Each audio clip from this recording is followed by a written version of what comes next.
All right, everybody, welcome to AstroTalk and Tea, Sagittarius season 2021.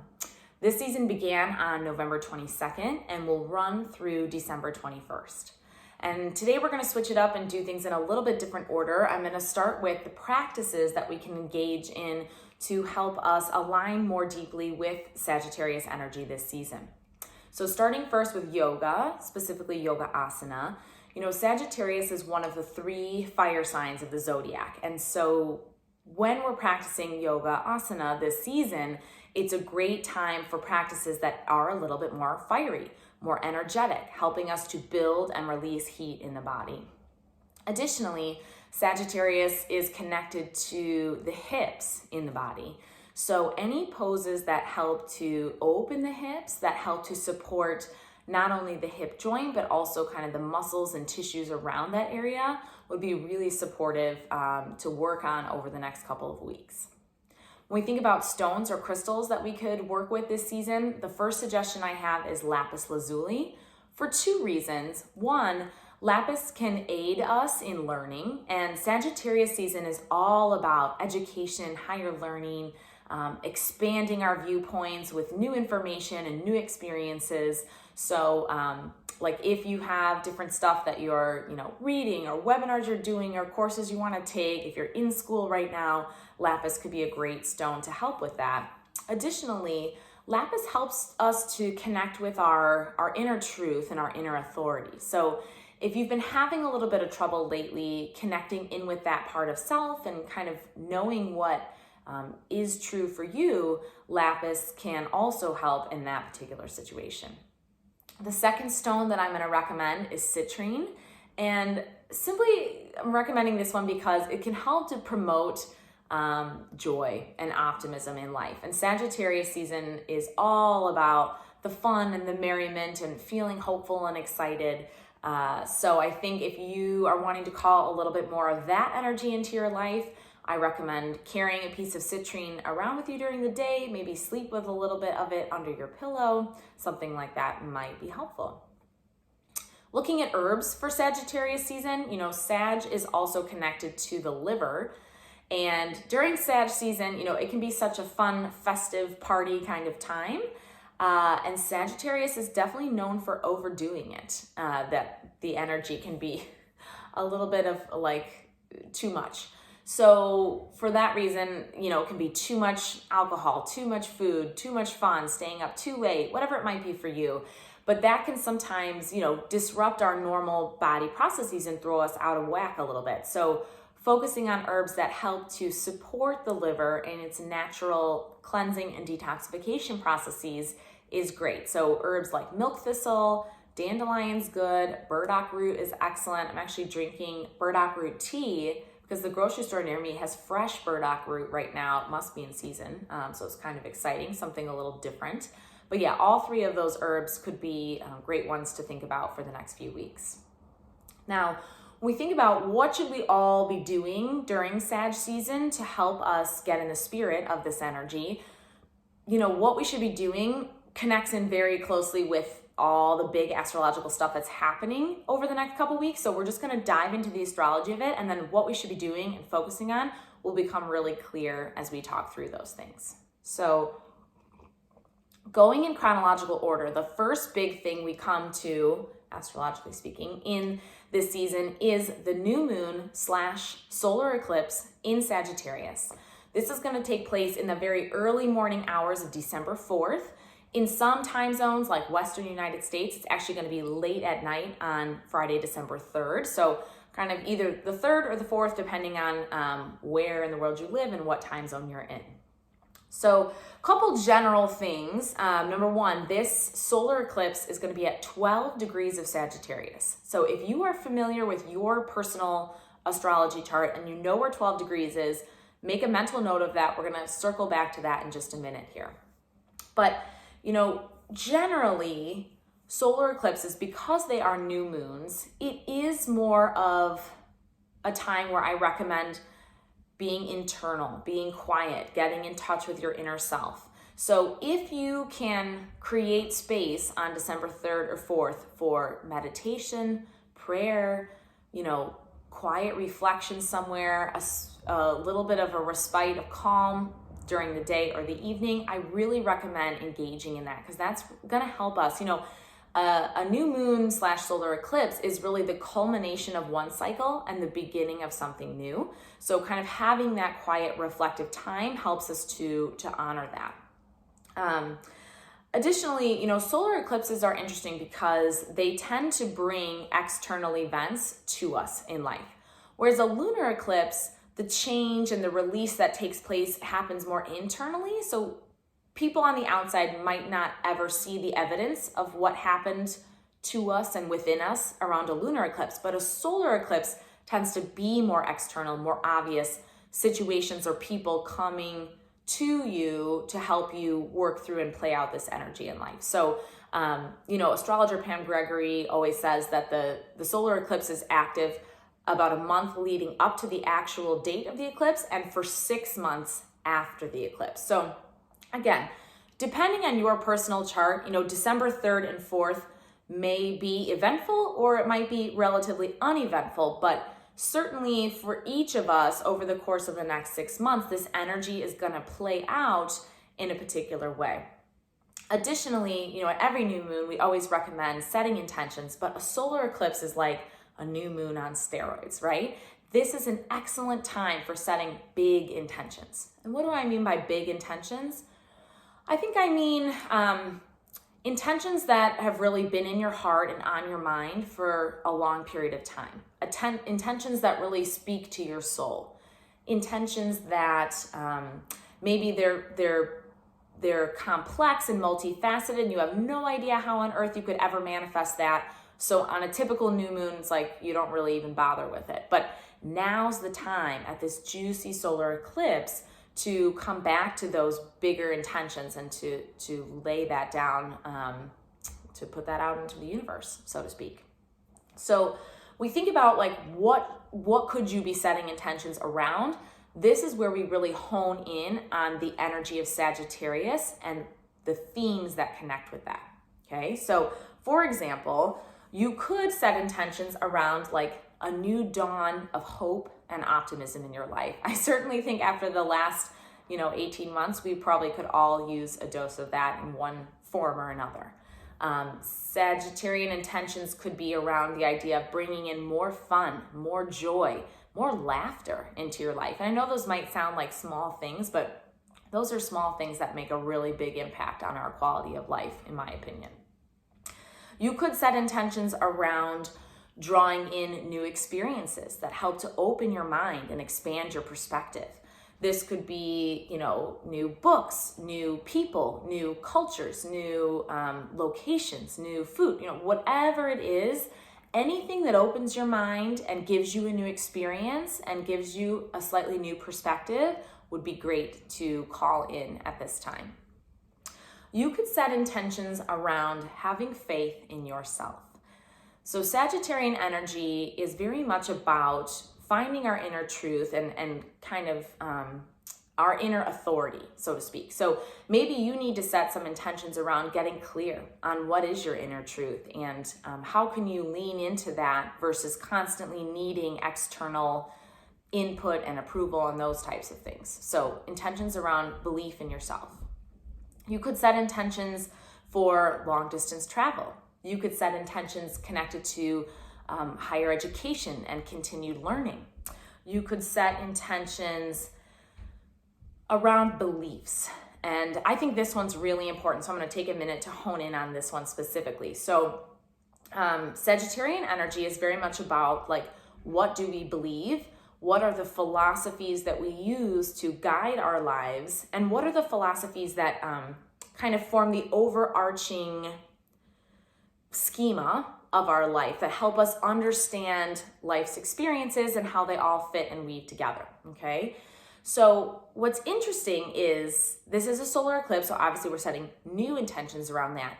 This is what we call a south node eclipse. Eclipses can either be south node or north node based. And because it's a south node eclipse, we get to look at what is familiar to us. What has been around for a long time, but maybe is no longer appropriate for our lives, something that we can release and let go of. Okay, so what I mean by that is when we're looking at beliefs specifically, I want you to reflect a little bit on what are the beliefs that you grew up with, that you have held in your life up until this stage. What are the, what type of conditioning did you receive? You know, and I don't necessarily mean that in a negative way. It's just, we've all received conditioning because of the family we grew up in, the culture we grew up in, the location we grew up in, yada, yada, yada. So there's a lot of ways that happens. It happens for everyone. It's not necessarily a good or a bad thing. But I want you to consider, what beliefs have you held throughout your life? What conditioning has been part of your life? And I want you to think about, does that still fit with who you are today? For certain things, we might say, yep, yeah, still rings true for me. That still feels very authentic and it fits. And that's awesome. There might be other beliefs or ideas that we say, you know what? I think that served a purpose in my life, but that no longer feels aligned with who I am today and where I want to go in my life. Okay? So if you find yourself in that situation, this is a really good time to kind of lovingly and slowly start to release your hold on some of those beliefs and ideas about yourself, about the world, etc., so that we can set intentions for new beliefs and new ideas that do feel very aligned and very true for who we are right now, for where you are in your current journey of life.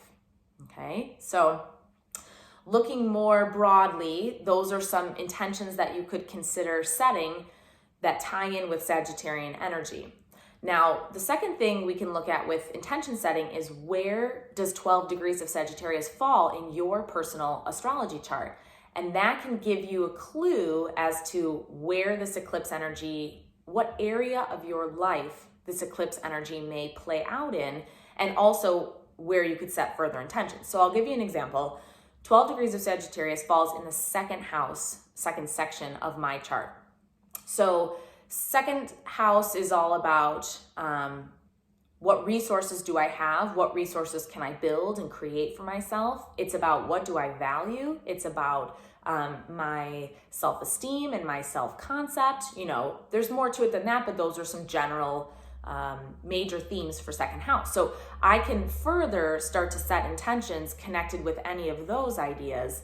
And I can know that over the course of the next 6 months, I might see this energy playing out, particularly in that area of my life. So kind of interesting tie-in there. Now, last thing about this solar eclipse in Sagittarius on December 3rd/4th, what to watch out for. Now, at this eclipse, the sun and moon are together in Sagittarius. Mercury is also in Sagittarius, very close by to that. So something to watch out for around those days of December 3rd and 4th is that we are not being too blunt or too opinionated. So when Mercury and sun and moon are in Sagittarius, the mind is moving so quickly and you're processing so much. And so a lot of times it's like something comes into your head and it comes right out your mouth. That is something I want you to be careful of, and to just try to have a little bit more of a filter between mind and mouth. Try to be a little bit more purposeful with your communication, okay? Because I think an Achilles heel of Sagittarius energy can be this idea that their opinion is the correct opinion and all other opinions are wrong. And so sometimes with Sag energy, it's like, I know what's true for me, but that is not necessarily a universal truth for everyone. It's very possible for something to be true for me, but not necessarily true for others out in the world. And that is also something I want you to be aware of. So it's like, if you find yourself in a conversation or a disagreement around the solar eclipse, just be mindful of what you say and be mindful of honoring your own truth, but also respecting the truths of others. Last thing is also, you know, the sun and moon together in Sagittarius. Neptune is like making a square with those planets. And, you know, in a way, that's a really beautiful thing for intention setting, because Neptune is like this really dreamy, creative, very spiritual energy. So that can allow you to really tap in to your heart's desire, and what it is that you really crave in life, and that can help with intention setting.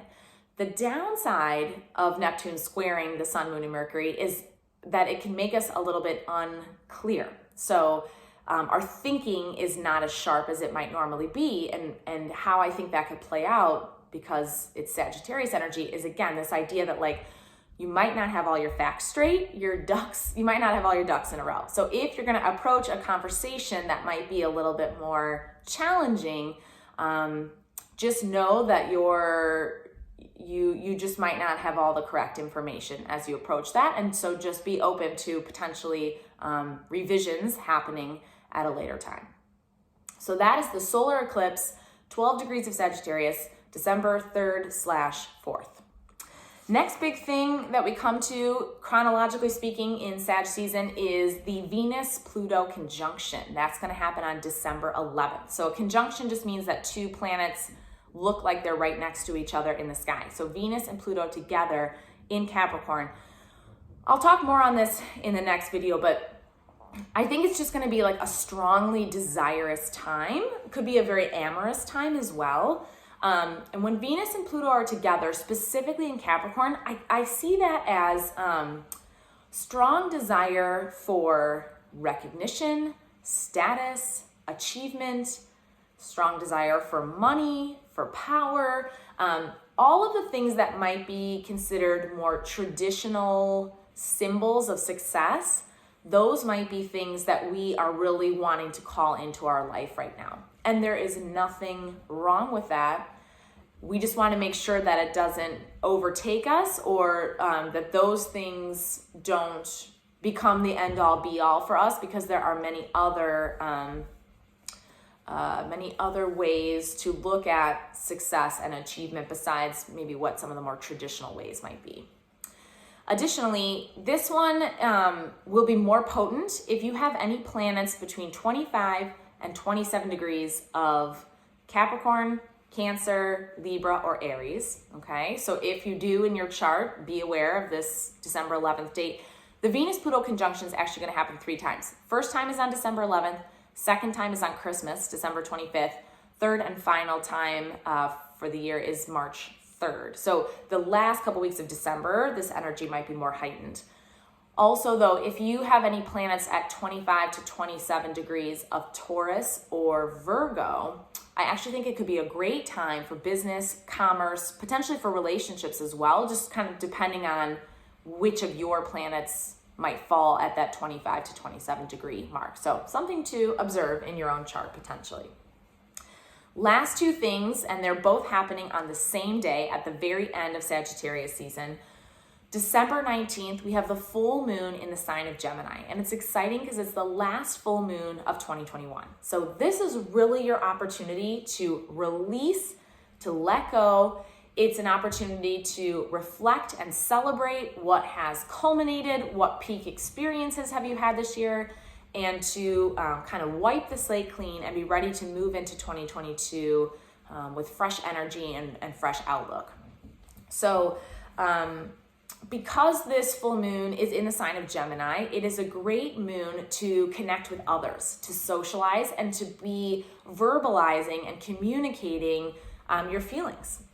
Now, Neptune is really like a trickster this season because it's making a square to the solar eclipse that we have. It's also making a square to this full moon in Gemini. So again, we might feel some emotional confusion. We might not know what we feel or understand what we're feeling. Conversely, maybe we know what we're feeling, but we really don't know what to do about it or what to do with it. So if you find yourself in that kind of nebulous, emotionally unclear area around December 19th, that's okay. That's where I think leaning into these Gemini themes of, talking with a trusted friend, family member, other person in your life, and kind of just explaining to them everything that's going on inside. Even if it doesn't make sense, even if it's not coherent, that's okay. Kind of talking it through, communicating that to someone else might help to clarify some of your own emotions and what it is that you're experiencing. But lastly, I think this full moon in Gemini is mainly going to be really nice because it has a beautiful aspect from Jupiter, which means that emotionally also we might feel like more hopeful, more optimistic, feeling emotionally magnanimous, wanting to share our joys with the people around us. And I think that's really beautiful. So big full moon in Gemini, December 19th. Now, interestingly, that same day, Venus is going to go retrograde. So, Venus has been trucking along, moving through the sign of Capricorn. Now on December 19th, it's going to stop. It's going to start moving backwards through Capricorn all the way until the end of January. So from December 19th to January 29th, Venus will be retrograde in Capricorn. And what does this mean for all of us? Well, when a planet goes retrograde, its themes are magnified. They're heightened. We see those themes a little bit more prominently in our lives. So Venus connects to beauty, love, relationship, artistry, creativity, money certainly falls under the realm of Venus. So any and all of those themes could be issues that come up for you between December 19th and January 29th. Now, if you know where Capricorn falls in your chart, so which house or which section will Venus be retrograding in, that will give you some more specific insight into what area of your life this will affect and which of those themes might be more prominent for you. So for example, if Venus was retrograding through your second house or your eighth house, it might be the theme of money that would be more prominent. But if Venus was retrograding through your seventh house, let's say, or your 11th house, it might have to do more with relationships or friendships, something like that. So that's why knowing where it falls in your chart can give you a little bit more information about that. But again, those are things not to be worried about at all. It's just something to observe what happens over the next month and a half for you, what is brought to the fore. Sometimes with the Venus retrograde too, old things from the past can come up, aka like your ex might make an appearance during this time. And all I'm going to say about that is everyone's situation is different. I would just say sometimes the retrograde gives us an opportunity to review something, to take another look at it. The decision that we've made in the past about a person or situation might not change at all during the retrograde, but it is potentially a time where you get to review that and either be really, really sure of the decision you've made, or, you might potentially change your mind as well. But yeah, I see it more of a time where we want to be a little bit wary of that and just being aware of what comes up for us. So that is the gist of Sagittarius season, running until December 21st. I hope you have a fun and festive Sag time, and we'll see you again for Capricorn, AstroTalk and Tea a little bit later in December.